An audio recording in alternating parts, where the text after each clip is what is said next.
Hello, welcome back to my channel. I'm Summer, and today I wanted to talk about my experience traveling cross country with my service dog, specifically touching on the service dog bathrooms or the indoor service dog relief areas. I have recently moved across country, and one of the things I was worried about most was how it was going to be flying my dog such a far distance, and then also trying to get like out. Normally you would have to go out of the airport, find a grassy area or their service dog relief area that's outdoors, and then make it back through security if you're making a connection. So I flew from California to North Carolina, and with that flight, I couldn't find any airlines that flew all the way there directly, so I had to make a connection. So I was really concerned about that because I wanted to make sure that I could take her to the restroom in between such a long flight, and then I was really worried about having to quickly get out of the airport, find an area, wait for her to circle to go to the bathroom, and then make it back onto the airplane on time. So one of the first things I did in the process was look up online which airports have indoor service dog relief areas. And when I looked it up, unfortunately, it didn't show many. I think there's actually more airports that have it than what's available when you look it up online. But one of the airports that it showed was an airport in Atlanta. Now, normally, whenever I fly, as long as I've been flying with my service animal, I fly Southwest Airlines, and they're really great with service animals. Normally, I haven't had any bad experiences. But I realized that the airport I was flying into in North Carolina did not have Southwest Airlines. So for the first time in probably 10 or 15 years, I had to fly a different airline. So I also did a little bit of research on trying to figure out which airlines have had the most problems with service animals. I'm sure some of you have heard the horror stories about people being kicked off of the plane because it was full and they thought the person's service animal took up too much space, or there being an extreme amount of service animals on the plane, or passengers complaining and the flight attendants not doing anything to help out the situation, and so on and so forth. So I was feeling a little anxious about making that trip with her on a different airline because I didn't want any bad experiences. So I did some research on the airlines as well. So I ended up going with Delta Airlines. One of the things to know about Delta Airlines specifically is they do have an option to go online ahead of time and fill out some information about your service animal so that you have everything prepared ahead of time, so the airline has everything they need. When I first called to make my reservations and I asked specifically what was needed, since it was the first time I flew with this airline, they told me that nothing was needed except for make sure I have, my doctor's note and bring the shot records just in case, even though they didn't require it. One of the airports I fly into might require it or something like that. And then when I called to change my reservations, and when I called the second time, I was told that I have to go online and fill out the service dog forms that they have. And so I went ahead and did that. I went online and filled out the forms, asked information about your dog and what their service is and what type of dog it is and how much they weigh and things like that. But then it also asked for some documents to be downloaded. It asked for their shot records, their certification, any kind of note from the vet, and something else in there.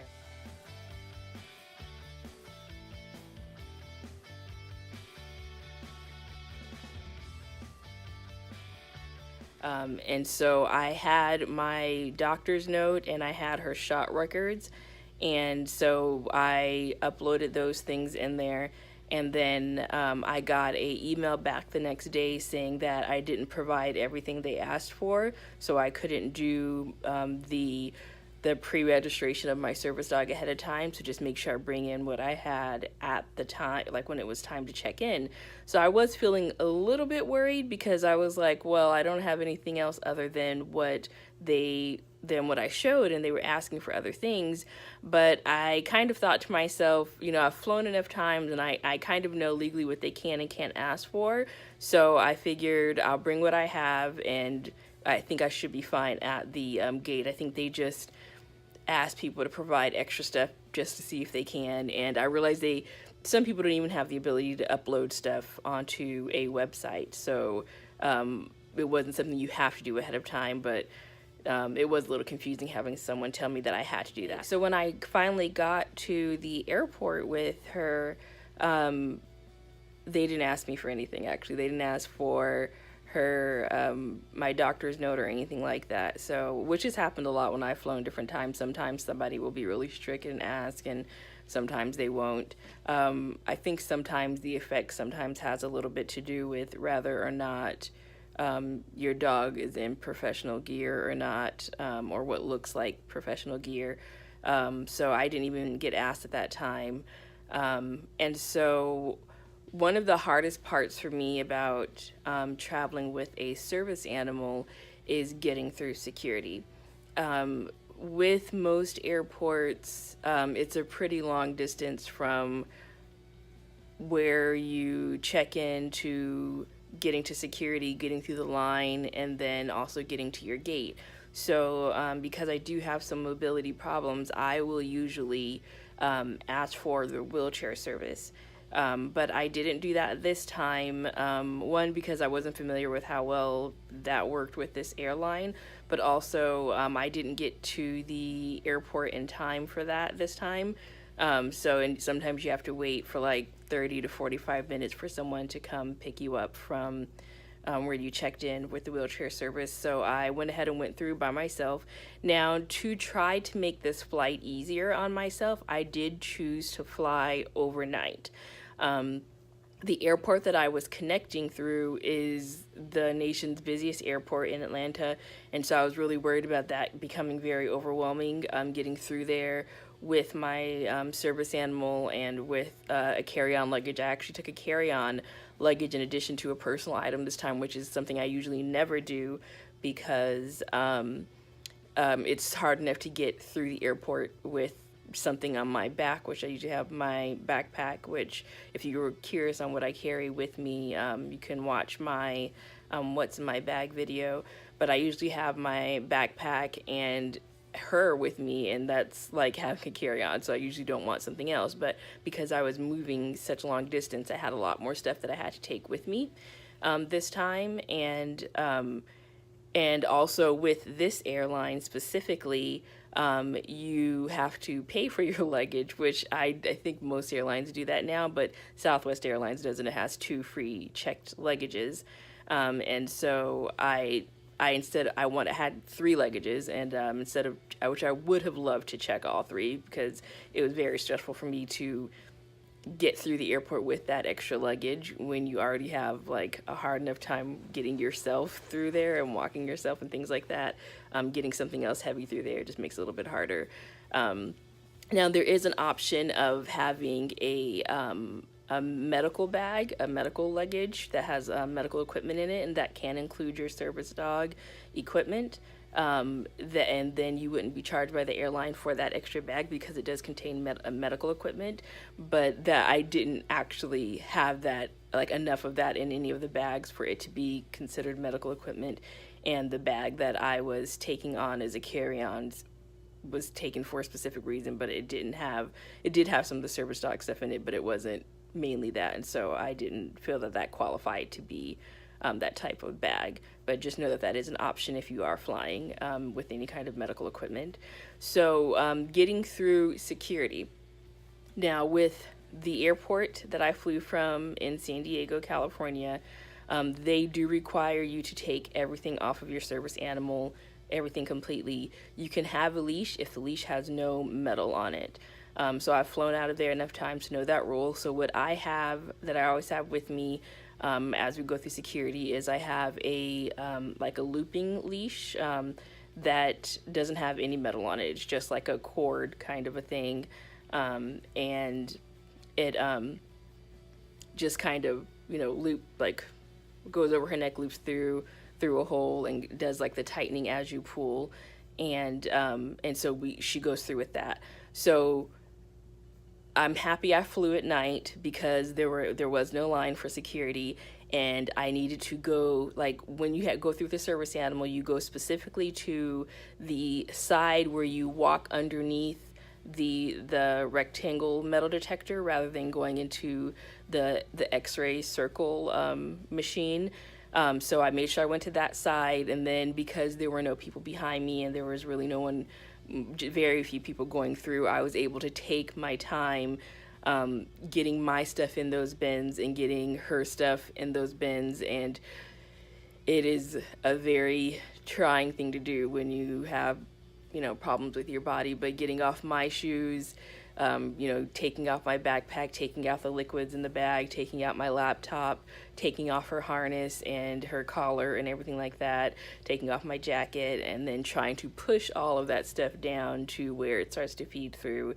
And then I walk up to the metal detector, and you usually have to wait for somebody to come up if it's not that busy, and then they have you walk through first. You have to tell your dog to sit and stay. So before you do any of this traveling, you do want to make sure that your dog is able to sit and stay. And then so I walk through first, and then I turn around and tell her to come, and then she walks through, and I just kind of leave the leash dragging on the ground. And so at that point, because you went through that type of metal detector, you do have to walk up and get your hands tested. And so I usually just wrap the leash around my forearm and let them test my hands. And then the next hard part, which is gathering all of my things, which is usually at least four, if not more, bins, and to go find some place to sit and put it back on. So usually what I'll do is put, the laptop and stuff back in my backpack, and then grab her gear. I'll put my shoes on right there at the thing because I can only carry so much, and then grab her gear and everything, and then we'll go walk and find a seat, and then I go put everything back on. For me, that is so exhausting and so trying, all the bending over and pushing and all of that stuff, that I'm usually like sweating and in quite a bit of pain by the time I finish that, which is why it's so helpful when I do use the wheelchair service, because they help take off my shoes, they help take off her gear, they separate everything into the trays for you, and then I do have to stand up and walk through and call her through, but then they have the chair waiting for me, a new chair waiting at the other end, and then after going through all of that, I don't have to worry about getting from where I am to my gate, especially if it's far, and for some reason it always is. So after doing all of that, I let myself take a little break, because I did leave in plenty of time. As far as like getting to the gate from there, I had plenty of time, so I kind of sat for a little bit, had a fan, like I have a little accordion handheld fan with me, and a paper towel to pat down the perspiration and kind of sit and calm myself down again, and then was able to walk to my gate. Now, I've flown out of that airport many times, and I didn't realize that specifically the terminal that Delta leaves out of has indoor service dog relief areas, and when I looked that up, it didn't come up.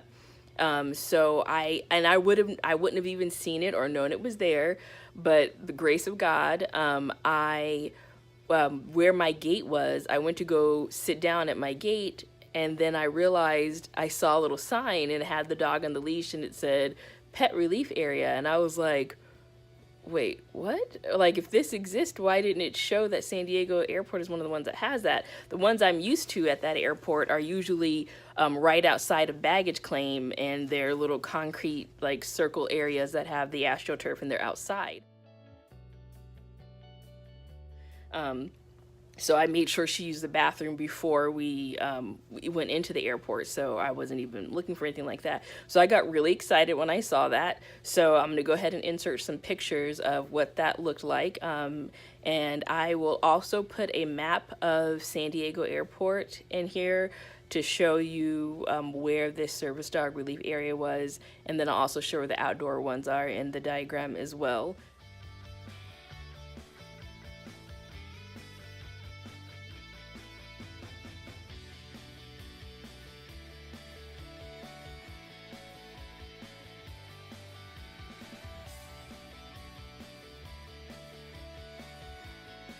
But I was so happy to find that. So we went in there. I asked her if she needed to go potty, or didn't ask her. I told her to go potty, but I knew she didn't have to because we had gone before. But she went ahead and sniffed around in the area and everything like that. And so theirs was pretty small, but the convenience of that is so amazing because you can go in, you can close the door, let your dog do their thing, and it is right next to the restroom. That's the great thing about these indoor pet relief areas, or these indoor pet restrooms, is that they are right next to the actual restrooms. So you can go to the restroom first and then take your dog, or vice versa, whatever is easiest for you guys.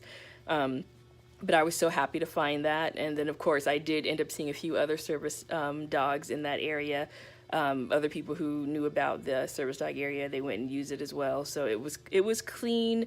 It smelled like dog pee, but I mean, that's what it is. So but it was clean, and there wasn't anything in any way, like any pee or poop anywhere or anything that I could see. So that it was just very, very nice. And this one, you were able to lock the door so that no one else would come in with their dog, which I think is really good because, one, you don't know if there's an untrained dog there and you don't want to end up in some kind of dog fight. And then also, you don't want your dog to be disturbed if they're going to the bathroom, because then some dogs who are a little bit skittish, they may not want to go after someone else walks through the door.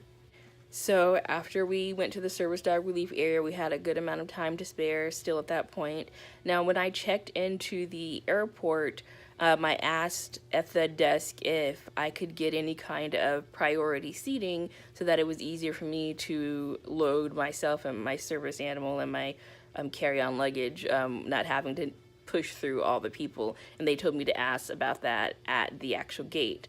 So I made sure I sat near where the desk area of the gate was, and at least that carry-on luggage came in handy at that point because I was able to use it as a leg rest, and after all the movement we had and the bending down and everything like that, it really helped take some pressure off of my lower back. So that was nice to have. That was the one nice thing about having that that carry-on luggage with me.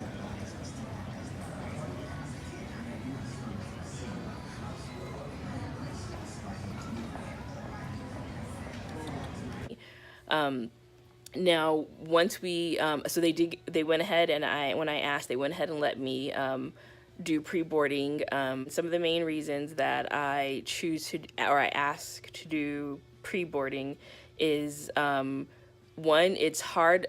At least I'm very used to Southwest Airlines planes, which are very narrow. They're aisles, and so getting myself and my service dog through the aisle isn't the easiest thing when I always have a backpack on my back. So I'm trying not to, you're trying not to hit people in the face with your backpack or shoulder bag or whatever you're wearing, and then you're also trying to guide your service dog down the aisle and get yourself down the aisle as well. So I knew that if it was already full of people, that was just going to be a lot harder for me to do. But this specific larger plane that I was taking on Delta had a lot more space in the aisle, so it being narrow wasn't as much of a problem. I knew this time I was going to be pushing a carry-on luggage in front of me, which is how I knew it'd have to work. I have one of those four-wheel, like, spinner ones, but I knew I need to push that in front of me and then have my dog's leash behind me, which I use a short traffic lead. Have my dog's leash behind me, and we kind of be like a little train going through the aisles. I was really concerned about how that was going to go, so I was actually the first person allowed on the plane for this flight. The flight attendants were very, very very nice and accommodating, and so I was able to get through there first. The other reason that I usually want to try to pre-board is because, especially with this flight, I had a carry-on luggage and I wanted to be able to get help from the flight attendant to lift it up because it was going to be too heavy for me to lift up without causing some kind of injury. And if I was the first person on, they wouldn't be tired. It wouldn't be too much on them to help, and they wouldn't be busy yet. So that was very convenient because as soon as I got to my seat, there was somebody there to help me put that carry-on luggage overhead. And the other reason is that I am immunocompromised, so when it comes to airports and airplanes, I do wear a VOG mask the entire time I'm in the airport and on the airplane, and then I wipe down the seats before I sit down, the seat and the tray table and the little window area before I sit down to try to help reduce the chance of me catching anything from the flight. So if I'm able to do all of that before the plane is full, and especially before whoever sits next to me, it just makes it a lot easier so I'm not creating any kind of traffic jam in the aisle. And then on my backpack that I had a blanket connected and a neck pillow.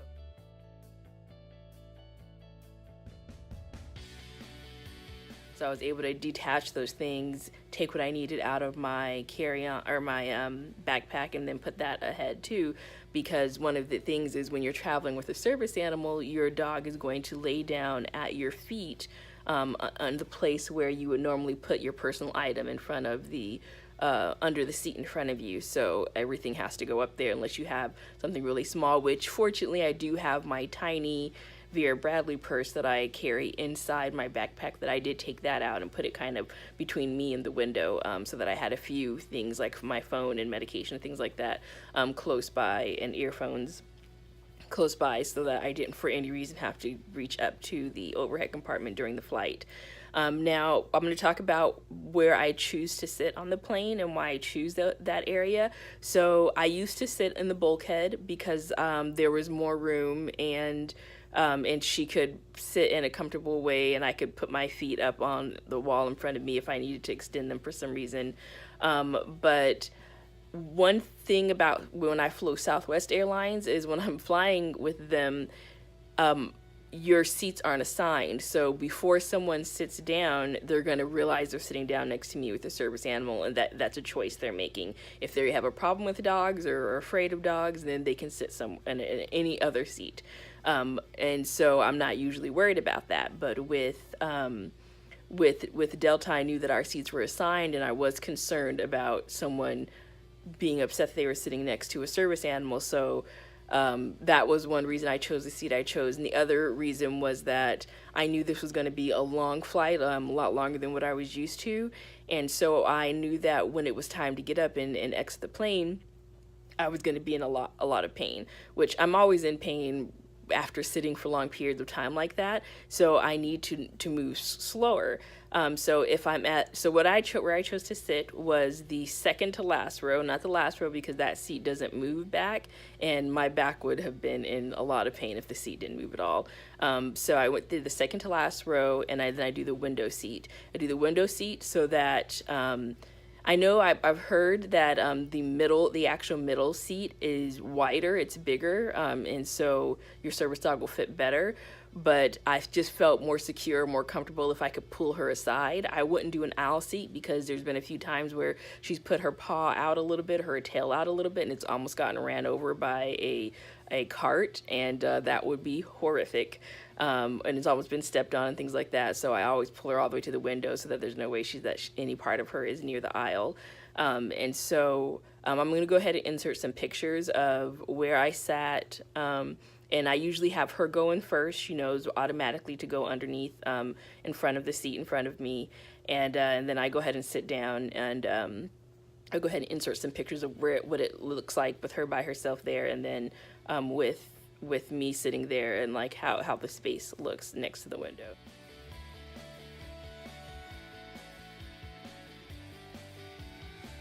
So that's what's most comfortable for me, and it's also comfortable for me to be able to lean on the window and things like that. That's the seat I choose. So I fly that. I'm gonna fly like that from now on, even if I fly Southwest Airlines, because that was very comfortable. And if for some reason I do need to get up and use the restroom, which I'm usually make sure I go before and don't drink too much so I don't have to go again. But if for some reason I do, I am very close to the restroom, and my service animal would not fit in the bathroom with me. So at least I know the flight attendants are right there and someone could just hold her leash for me while I use the bathroom really quickly, which I have no idea how that would go. Like, I don't know if she'd freak out or whatever.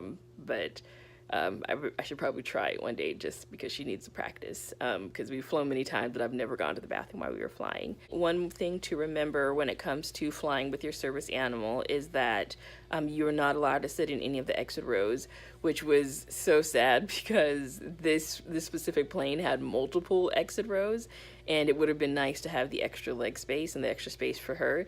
But I completely understand why, because if you have some kind of issue where you need a service animal, you're not able to perform the things that are required of you of sitting in the exit row, and your animal itself is actually in the way of the exit.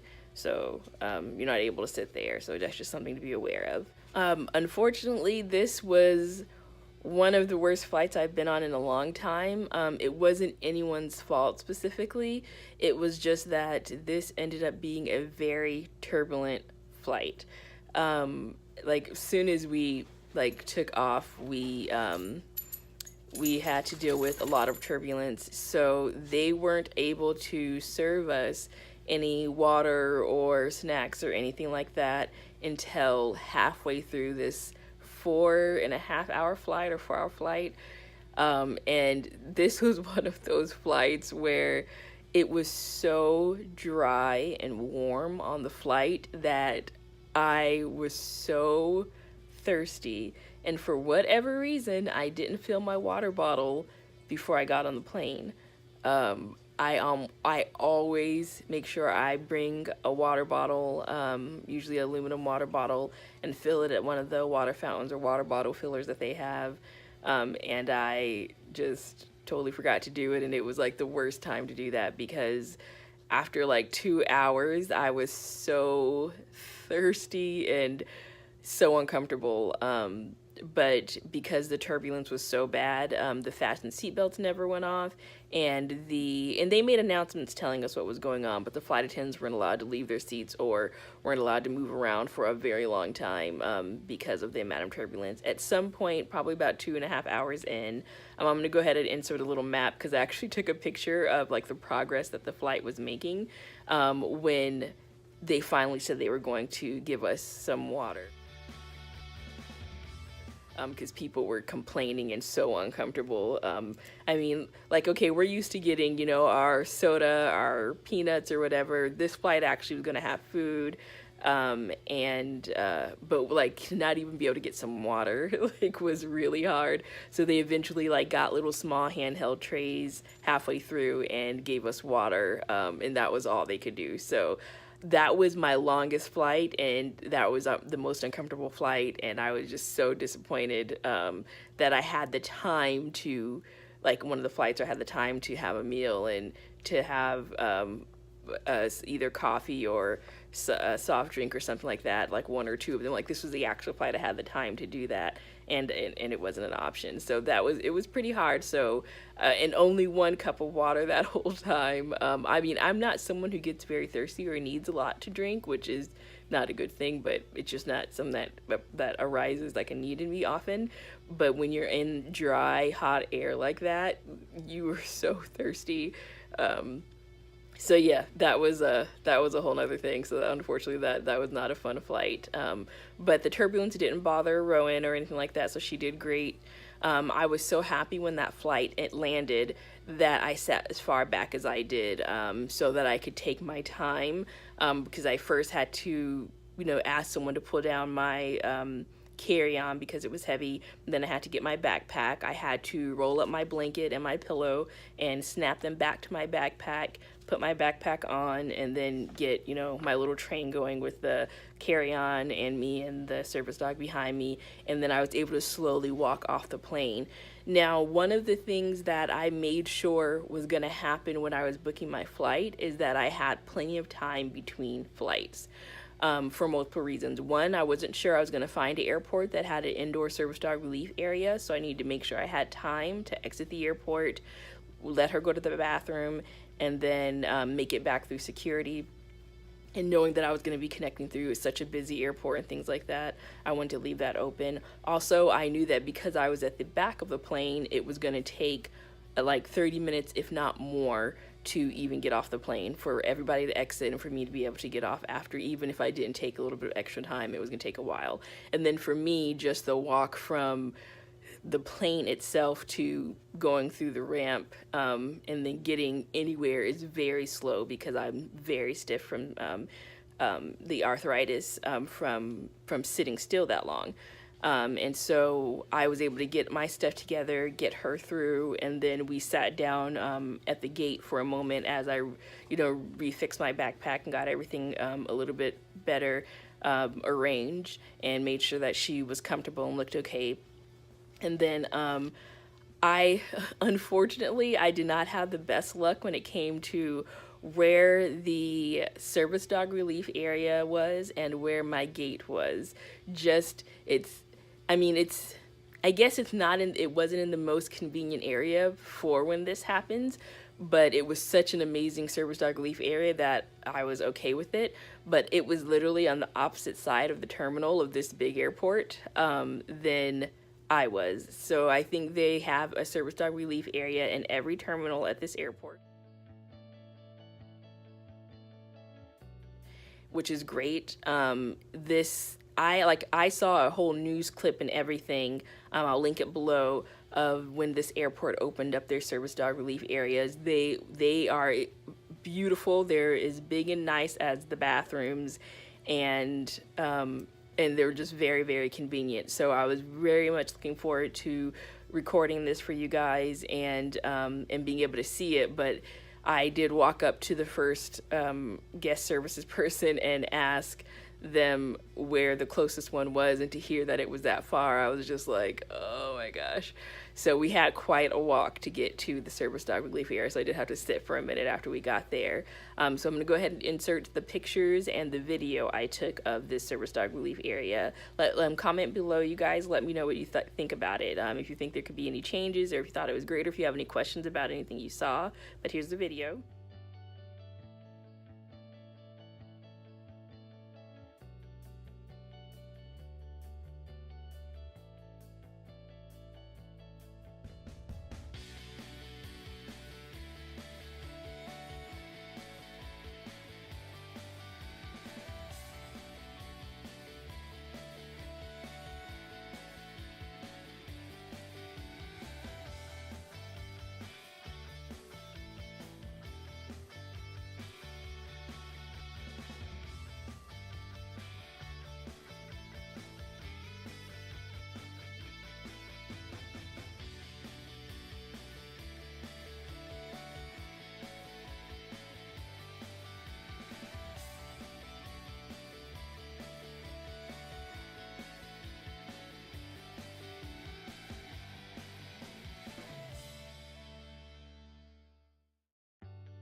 So it was very clean. It was very convenient. With this one, I saw some people go in ahead of me. They didn't close the door, but I went ahead and closed the door, so one, I could record, and two, so that Rowan had some privacy going to the restroom. There were so many smells in there. She was just all about smelling everything. It took her a while to go to the bathroom because she was just so interested in the smells. And then we did have a long walk back, so that was hard. But luckily there was a area for me to eat really close to where my gate was, and Rowan was a really good girl when I went to sit down and eat, because the smells were strong and there were a lot of people, and she just kind of sat there and watched me the whole time, so she was really sweet about that.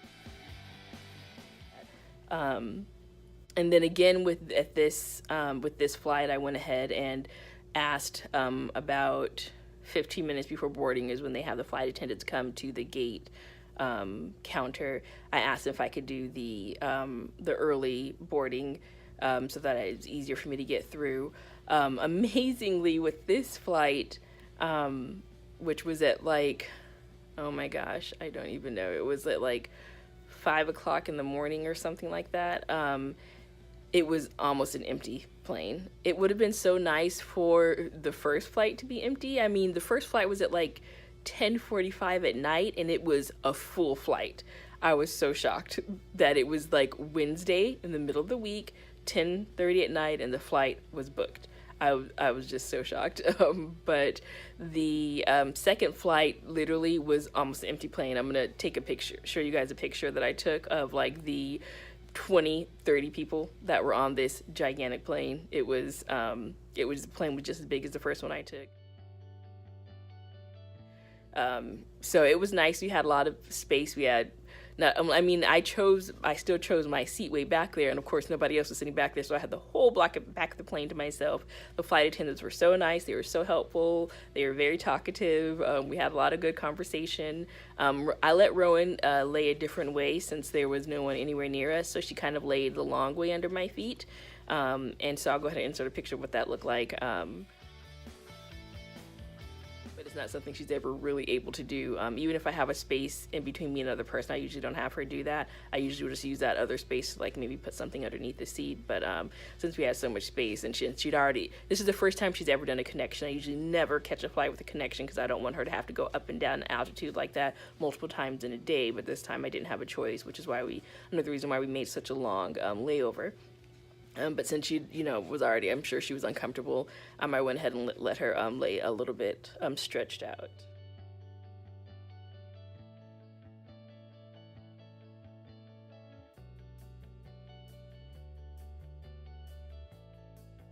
And yeah, so then this flight was shorter. This flight was probably like an hour or a little bit, slightly less than an hour. And I have a cute little video of outside of the plane window as I was arriving to North Carolina. For the first time, I've never been to North Carolina, but I do have family here, and my life circumstances have changed to a place where it was necessary for me to move in with family. So I'm starting a new beginning here. We'll see how it goes. Rowan did have a little bit of a hard time adjusting. It has been a few weeks now. She ended up getting a UTI shortly after we got here. She's never had one in her life before, so that was really scary. But we found a really great vet here who was inexpensive. And I chose an inexpensive place because, money is tight, but these people were so caring and so understanding and so informative. Like Rowan she has so many allergies. It's so sad. And so we talked to them a lot about that because they had to figure out which medication they could and couldn't give her. We talked about her diet. They gave me so much information about allergy season here and the options that there were for her. I mean, we probably were in there for an hour, and it's normally you're not even allowed that much time, but they were so accommodating. So that was very comforting to find a great vet on our first try here, because she'd been going to the same vet since she was born. So that's how it was. So that's the information I have about flying with my service dog and using the indoor service dog relief areas. If you guys have any other questions about it, or any questions about how I packed, or if you guys want me to do a video on packing for a service dog, I can do that. So just let me know what you guys are interested in, and I will make another video as soon as I can. And thank you again. Bye.